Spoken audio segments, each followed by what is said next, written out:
हमारा नाम काशी भट्ट है और हम जाति से ब्राह्मण हैं। हम शादी ब्याह जन्म मरण जनेऊ शांति पाठ कथा यज्ञ और अन्य तरह के कर्म कांड करने का काम करते हैं। मैंने करीब 1 साल पहले ही यह कर्म कांड वाला हमारा पुश्तैनी काम शुरू किया था। काम अच्छा चल रहा था, पैसे भी खूब मिल रहे थे और यजमानगण की ओर से भेंट भी काफ़ी मिल रही थी। पर यह खतरनाक घटना के कारण मेरी ज़िंदगी दर्द और खौफ से भर गई। किसी की तकलीफ़ दूर करके मेरी अपनी जान आफत में फंस गई। प्रेत निकाला अनुष्ठान करना मेरी ज़िंदगी की सबसे बड़ी भूल थी। कुछ दिनों पहले की बात है, जब एक परिवार अपनी तकलीफ़ लेकर मेरे घर आया। उनके पूर्वज में से कोई प्रेत बन कर भटक रहा था और जिसके लिए मैंने शांति पाठ करने और उस प्रेत की मुक्ति का अनुष्ठान कराने की उन्हें सलाह दे दी।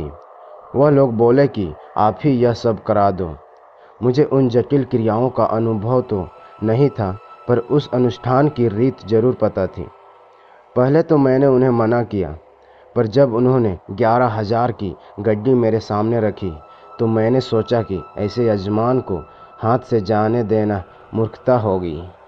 मैंने फ़ौरन हामी भर दी और अगले ही दिन सुबह पवित्र अनुष्ठान कराने उनके घर जा पहुंचा।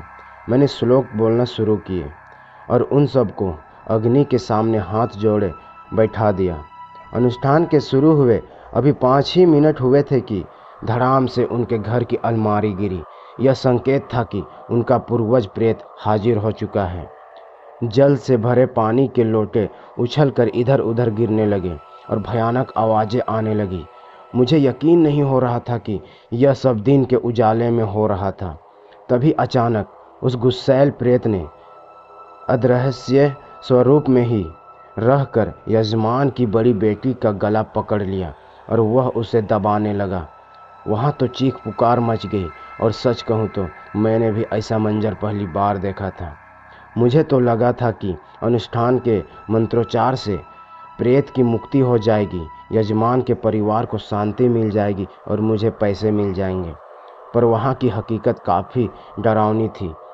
मैंने यजमान की बड़ी बेटी को गायत्री मंत्र वाला जल पिला दिया और वह फ़ौरन ठीक हो गई। अब उस गुस्सैल प्रेत ने यजमान की पत्नी के बाल पकड़ लिए और उन्हें घसीटने लगा। यह सब देखकर मेरे तो होश उड़ गए। मैंने उन्हें भी पवित्र जल पिलाया और वह भी ठीक हो गई।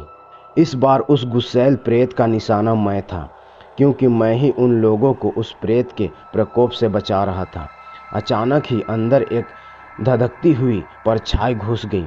मेरे पूरे बदन में आग सी लग गई। डर के मारे मैं चिल्लाने लगा और मेरा दिल बैठे जा रहा था, क्योंकि मुझे लगता था कि वह प्रेत मेरे शरीर में आकर स्थित हो चुका है। यजमान ने फ़ौरन फ़ोन करके मेरे घर वालों को वहाँ बुला लिया। मेरे परिवार वाले मुझे वहाँ से उठाकर घर ले गए। मेरी हालत काफ़ी ख़राब थी। मैं सदमे में था। 3 दिन तक कुछ खाया नहीं और डर के मारे सोया तक नहीं।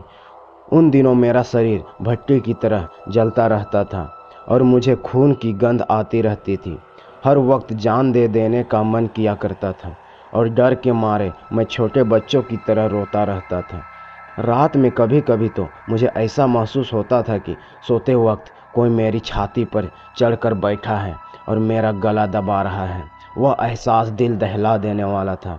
मेरे परिवार वालों ने हमारे ब्राह्मण समाज के अनुभवी पुरोहित को घर बुलाया और उन्हें मेरा उपचार करने के लिए प्रार्थना की। वह अनुभवी पुरोहित फ़ौरन पहचान गए कि मैं एक प्रेत की चपेट में आया हुआ हूँ और वह प्रेत मेरे शरीर में आता जाता रहता है। वह पुरोहित मेरी आंखों की पुतलियों की ओर अपनी 2 उंगली दिखाकर कुछ धार्मिक मंत्र बोलने लगे और उन्होंने ज़ोर से चिल्लाकर मेरे ऊपर एक अंजुली भर पानी फेंक मारा।